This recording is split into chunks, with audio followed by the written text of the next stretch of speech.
Good morning, chickens. This is the second good morning. It's 7 a.m. I came out at 6, got them fed and watered. Good morning, Marigold. The garden tended and watered, and the front garden tended and watered. Kitchen cleaned. It's a productive machine this morning. What's up, y'all? Where's Miss Moira? So I just thought we'd come out and spend a couple minutes saying good morning to the birds. Still trying to encourage Moira to lay her egg.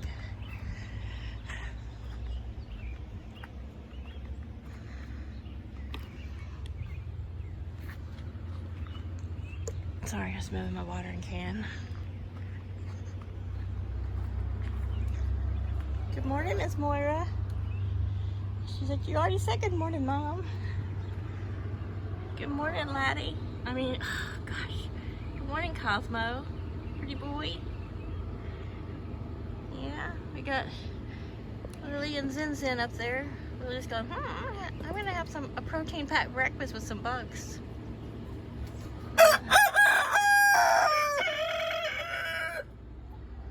Alright, so there are the boys. You guys having a little mini crow off? What? What are you talking about? Go in there and lay an egg.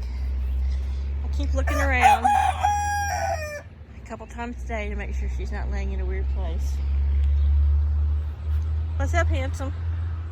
Handsome meanie.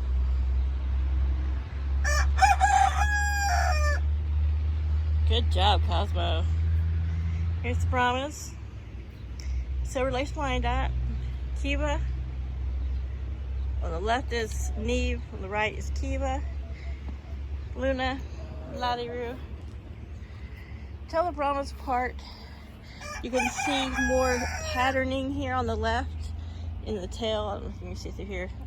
There's more kind of what you would call a lacing in Neve's tail, and Moira's got more of she's more of a redhead around the shoulders. Oh, here comes Flower and Daisy. Daisy's all white. Flower's got the black dot in her back. There's Miss Janky Feather, our resident granny. Hi, Marigold. You guys have already had some scratch and fresh water, and you got food. So they've got their little routines. The Leghorns. The Leghorn crosses seem to be the first to be out and adventuring. Of course, these guys are at the door. I can barely get their door open because I open it, push it in to open it. And even if they're standing there, I continue to do that, trying to encourage them to not stand right in front of the door. But yeah, of course, they squeeze around it. They're like, we gotta get out, we gotta get out. And then they all immediately start looking for bugs and scratching around. But these two, Flower and Daisy, tend to be the long-range, first thing in the morning explorers around the yard. And then Cosmo and the girls take that time to have breakfast once the big girls are out of here and they know they're not going to be chased off. Cosmo's like, I'm thirsty. Yeah, all that crowing makes you thirsty, doesn't it? Hey, pretty ladies. So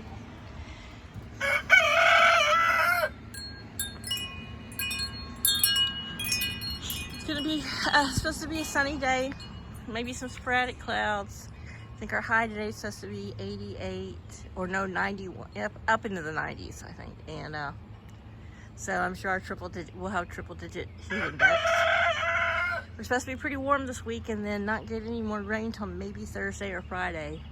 And then the forecast, I'm saying that with air quotes to myself, the forecast says that we will not really get above 80. I think the high next week is supposed to be like 88 for about 7 days. So we'll see.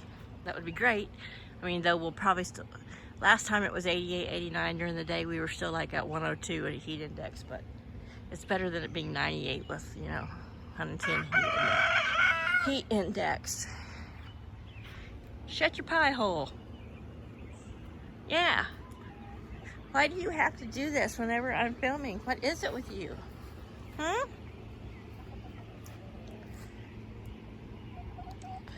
Am I being out here and talking to the camera? Messing with your groove?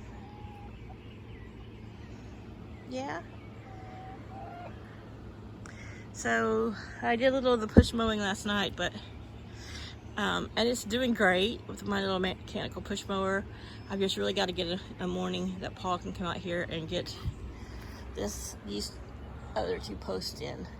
I was going to save the smaller one for my raised lettuce bed and combine it with a 2x8 or is it a 2x8 or 2x6? A 2x6x12 I have laying across the top of the roof. I just put it up there out of the way, and when we were having high winds, just, you know, as security reasons. My roof is very secure, but, you know, Paul likes to give me a hard time and throwing doubts. Your roof's gonna blow off. I'm like, we need a forklift to lift this roof.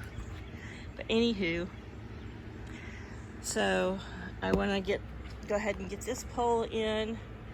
I just wanted to cut it in half and put one in over there by the pool, which I moved to the opposite side, so it's in shade more in the morning and more in the afternoon. And we'll get the other hawk net up and get this restretched, because the rain does and the wind does kind of stretch the hawk net and weigh it down. So unless I want my hair running across the hawk net, which bugs and spiders like to get on it, and the idea of something clinging to it and getting in my hair just freaks me out, totally freaks me out. And so I either have to hunch over, and I can't have my hair in a ponytail because it catches in between the hawk net. It's just a big pain in my booty. So I want him to get this cut in half. It's 18 feet, or 16 feet, so he can cut it in half, and we'll get it buried. That still, you can bury it 2 feet, and we still got 6 feet. Even if he just buries it a foot, that way it's just, we can get the hawk net up and get this stretched, get it raised up a bit and stretched out. I'm gonna get another, I put in my Amazon wish list. I'm sure he'll see it, or someone, I'll see it and remember to get another shade cloth, like a 6x8. And then once the hawk net's up higher, I can attach it, you know, to make them another shady spot. But they've got plenty. Thank you guys, thank you. The 3 hours of the day that the yard is in full sun, they have shady places to be. And I don't know, I may push closer to fall before I start doing any cutting and painting out here. It's just so super hot during the day. And in the morning, everything's damp. We have heavy dew here all summer long. It doesn't matter if we've had rain or not. I don't know if that has to do with being close to the coast. You know, just summer mornings tend to be moist, but I don't know if you can see it, but every morning our grass is really, really wet. I mean, even the flower pots and plants look like they're super wet, and I don't need to water, but I do need to water. You know, I stick my finger down in there, I'm like, oh yeah, they're dry in there, but everything has just got a big layer of moisture on it in the morning. So there's Miss Moira, Chaos, laying there in the path. He's pulled this thing lately. I've gotten a few pictures. Thank you, Cosmo. I'm gonna have to start telling you to shut your pie hole too. And I'll come out, especially if this area is in shade, or if it's been a cool morning, or if it's rained, and he'll be laying out, kind of like he is now, but right now he looks alive because he's moving. But he'll be laid out in the weirdest places. I think I showed a picture, or I made a short of him laying on top of an upside down cat box tray that I use for a wading pool for the chickens, and hanging off of it, passed out. And he lays in these ways, and he's getting deaf, so if I call his name, he doesn't move. And I'm like, I can't tell if he's breathing, so I run outside and check. He's breathing. I'm just being a nervous mama. So we've got a few more of the wildflowers popped up yesterday. This orange one and white one and a couple of pink ones. They got watered this morning, so they're not quite standing up, but they popped out yesterday. And then all this feathery, not really feathery, but whatever this stuff is. There's a lot of flower bud heads on it, so sage, hydrangea. Oh, crepe myrtles look like she's getting ready to put right here. Oh my God, look at age spots on my hands already.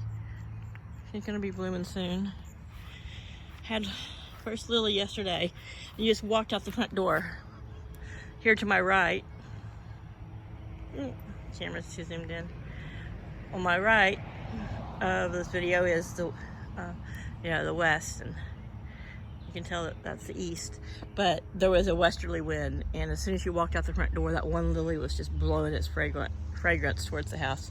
It smells so good. And this oriental has no scent, which they're both an oriental lily, but this one just has a really powdery lily scent. It's very pretty. I don't typically like powdery scents, but I love the scent of that lily. Need to pull that little. This is growing there beside it, trying to take up its space, is those Kentucky. It's called a Kentucky coffee tree. And I think that's what used to be in this circle between the sidewalks here that Paul took down a few years before I ever came here. And if you're new to the channel, in December 2021, a tree fell. There was it was another one of those Kentucky coffee bean trees. They dropped these big pods, and they had these they look like giant coffee beans in them. And part of it's still laying down there. It's been cut up, but we've let this corner go kind of wild. But there's a circular sidewalk that goes all the way around this front garden. And this front garden used to just be grass, and I kept a bird bath and a little flower, a little square full of flowers out in the middle of it. But I turned it into a memorial garden for and called it June's Garden in honor of my mom. Her name was June, and she passed in 2018, and so that 2019 I dug it up. Well, starting that fall right after she passed, I started digging it. And so the spring of 2019 was the first full-fledged garden. I had dug all the grass out except for on the back third of it, because I have hydrangeas back there, and I planted a garden, which was a lot of annuals and some perennials and bulbs, of course. Now I'm leaning more towards bulbs and perennials. It's just easier to take care of. But in the spring, I have a nice ring of tulips that go all the way around. But yeah, so that is the layout of the front flower garden. Sometimes I grow tomatoes or a vegetable in here, just depending on what the space is and how I feel that year. That right there is a whole wall of knockout roses, which I do need to thin out. They started as 4 little bushes, and now they're, constantly blooming. They should be popping out their second set of blooms for the summer here in the next week or two. But yeah, so that's the front garden. Look a little wild. This is a wildflower patch, all geared to monarch butterflies. And I hope if you're new to the page, you go back and watch some of the old videos. As long as you can tolerate my rambling, you can always fast forward through it and just look at the chickens. Here's Moira. Like I said before, I don't encourage her to come out to the front yard. Though, I have a huge expanse of yard here. The less she comes near the street or near where people could see her or grab her or her get hurt. Not that anybody would, but I don't put anything past anybody these days. She's coming up here for snacks. But she will only come up here if I'm up here. She'll go as far as the rose bushes and right around this area, around the rose bushes and the yucca, by herself, but she doesn't usually venture. This is the farthest she's come this way. But as I'm standing here talking, she obviously feels more comfortable. She's like, oh my goodness, I didn't know this was over here. This is like a little jungle, Mom. Come on. Yes, I know your ancestors are jungle fowl. Way beyond. You're engineered in England. Yeah. Yeah, come on, pretty girl. I got a friend of mine the other day saw a picture of her I had posted on Facebook, and he couldn't enlarge it, and he's like, is that a green worm hanging on her? No, it's her earlobe. But at that angle, it looked like she had a little, and the way the light was picked up, it looked like she had a little green worm hanging from her. I know, those are her earlobes. She has pretty yellow ears. And he's like, oh, I thought they just had a hole in their head. Well, their ear is kind of like a hole in their head. But chickens do have ear lobes and ears. A lot of birds, depending on, you can't always see it. Because hers is a contrasting color with her red, it stands out more. But a lot of chickens, their ears are the same color as their comb and wattle. So it just looks like a little flap or fold at the edge of their wattle. Come on, sweetie girl, let's go. Come on, let's go the other way. Yeah, you know how Mama feels about you wandering out here without her. She's like, but I like this tree, Mom. It's like, don't touch me, I don't want you to touch me. No, that is the absolutely wrong way to go. So anyway, just like silkies have blue ears, there are quite a few breeds that have there's one breed, it's a black chicken with a big white earlobe. It's really cute. I can't think of its name, but there are some that have earlobes that stand out and you can see.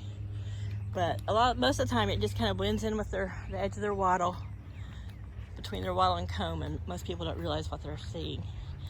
Come on, Moira, come on.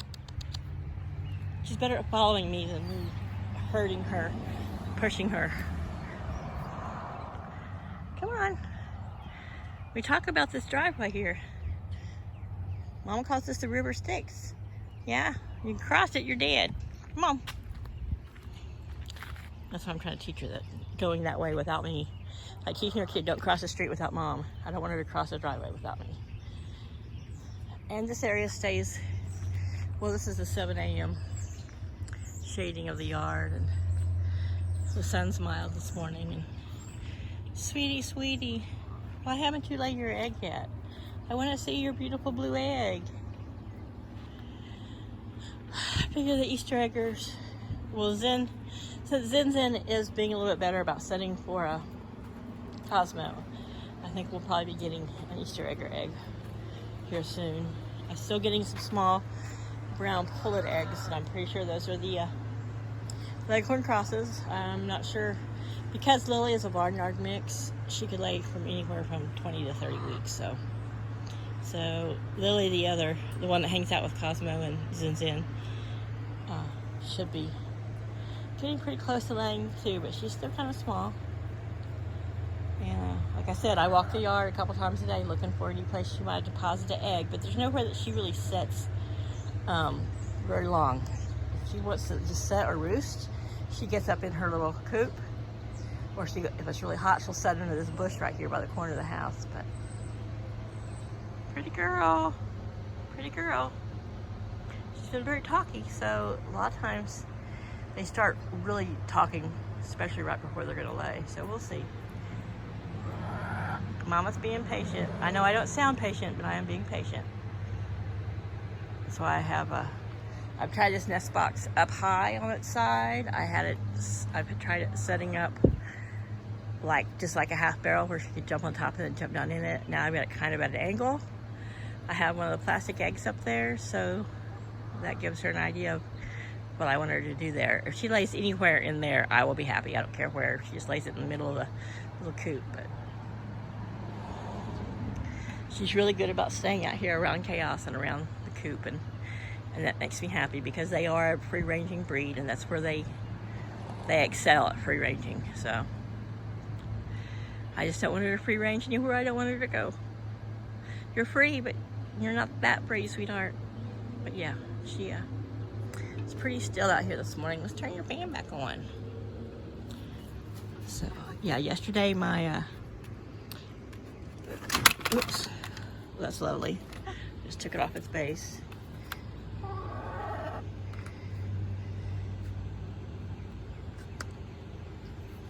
Might not.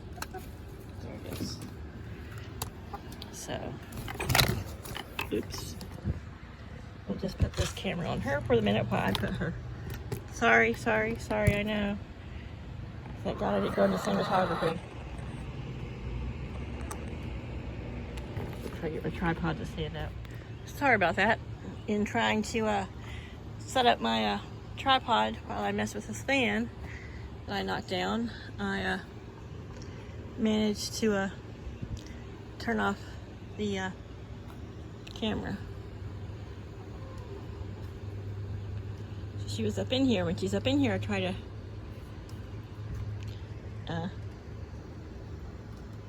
let it blow towards her perch and towards the nest box, but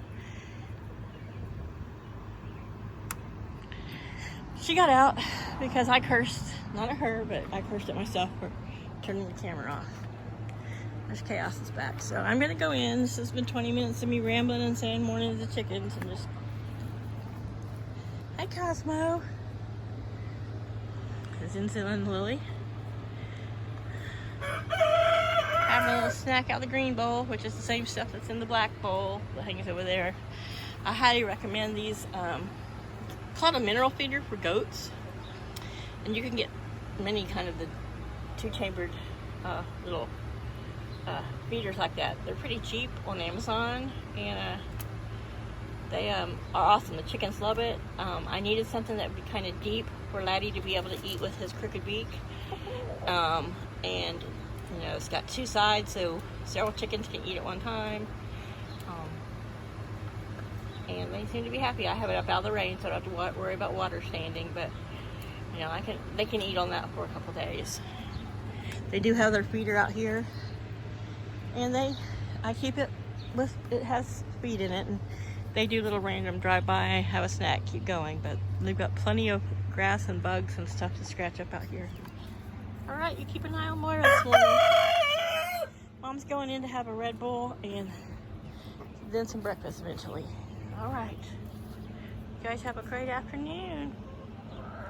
Thanks guys, I got some new subscribers. I want to thank you and welcome you. Please like, give me that thumbs up if you enjoy the video and share them.